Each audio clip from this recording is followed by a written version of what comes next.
The year is 1954, and 25-year-old Lieutenant Seamus O'Farrell is preparing for a lone flight, a flight that will haunt him for the rest of his life. It's the evening of August 31st, and Lieutenant O'Farrell has been briefed for a navigational patrol and exercise that will take him from the Nara Naval Air Station in southern New South Wales, west to Young, Temora and Yass, and then back to base. His aircraft, the Sea Fury, is the fastest piston-engined plane in the air. Top speed 400 knots.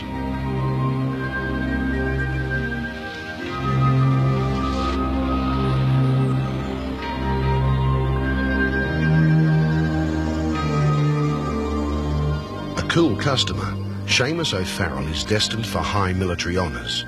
He's also destined for an encounter that is so inexplicable it remained in the top secret files of the Defence Department for more than 30 years.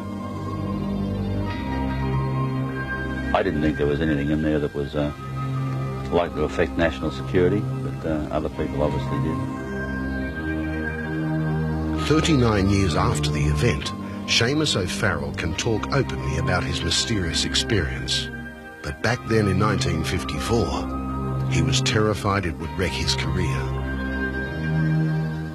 I was a bit ashamed about it all. People thought that I'd flipped my lid or lost control or done something silly. And it generally was regarded as a bit of a joke by the rest of the aircrew. You know, people would have a few drinks and they'd say to you, "Come on, let's have another drink, O'Farrell, and tell us a bit more about those flying saucers." For the pilot, everything appeared normal as the Sea Fury took off from Nara and headed into the setting sun. Nara base, this is Nav 91. Can you confirm that there are no other aircraft in the region?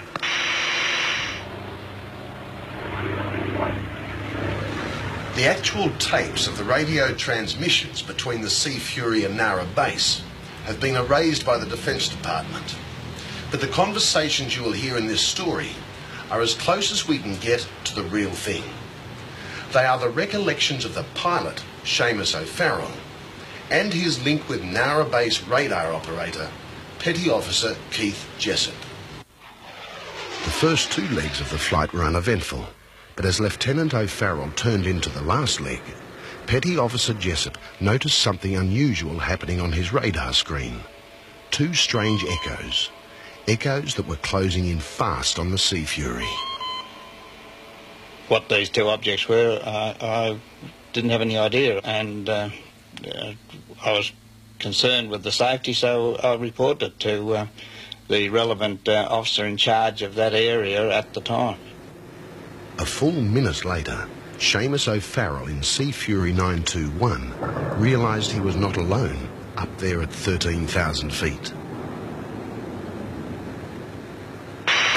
Narrowbase 921, we have you on screen with two other echoes. Can you confirm? Over. Nav 921 tracking, yes, Nara 13,000 feet in close formation with two other aircraft.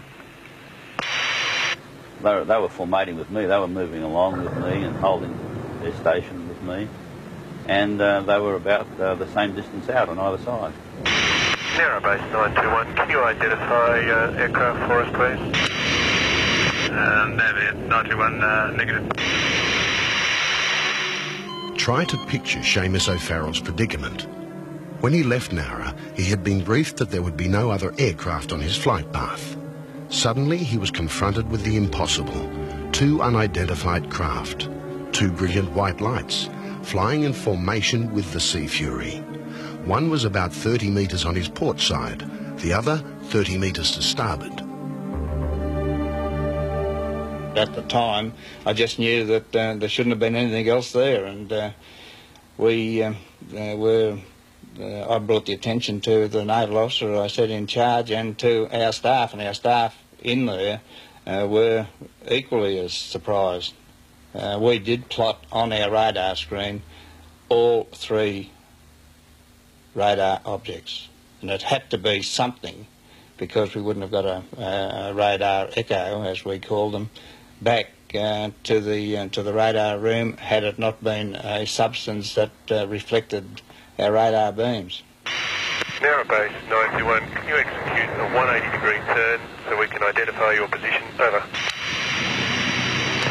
Narrow 921, commencing 180-degree turn.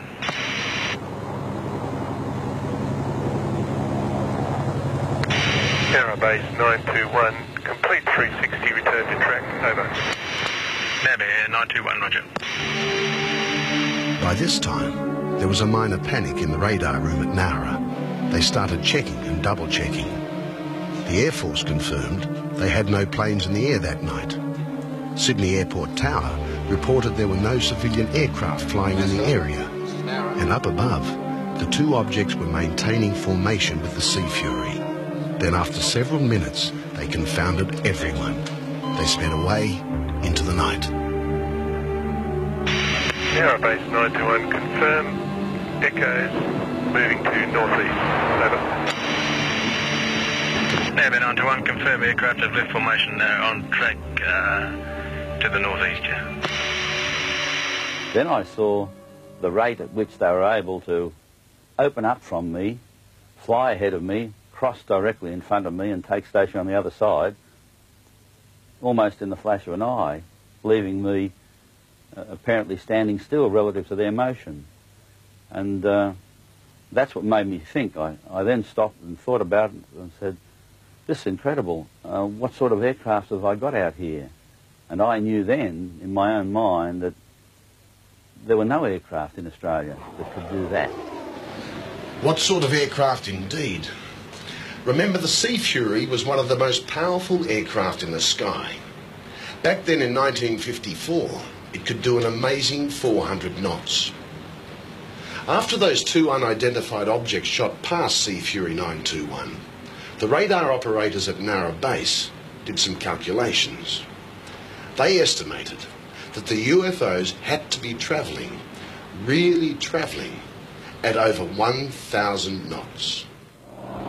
When Lieutenant O'Farrell arrived back at Nara Base, there was a welcoming committee waiting for him.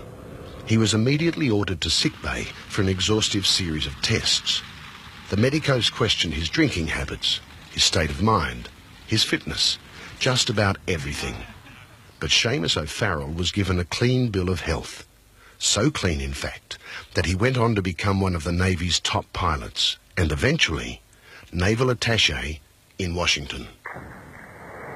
As the years went by, I became more embarrassed and I just wiped it out of memory and never worried about it again. It was always intrigued me. It's always worried me. I saw no explanation, but I didn't see any need to tell anybody else about it or talk about it. Despite his distinguished career, Seamus O'Farrell's file remained secret for more than 30 years. When it was finally declassified, the file revealed there were two more independent witnesses to the incident. An engineer working on a radio tower at Marulan in western New South Wales had sighted the objects as they flew overhead.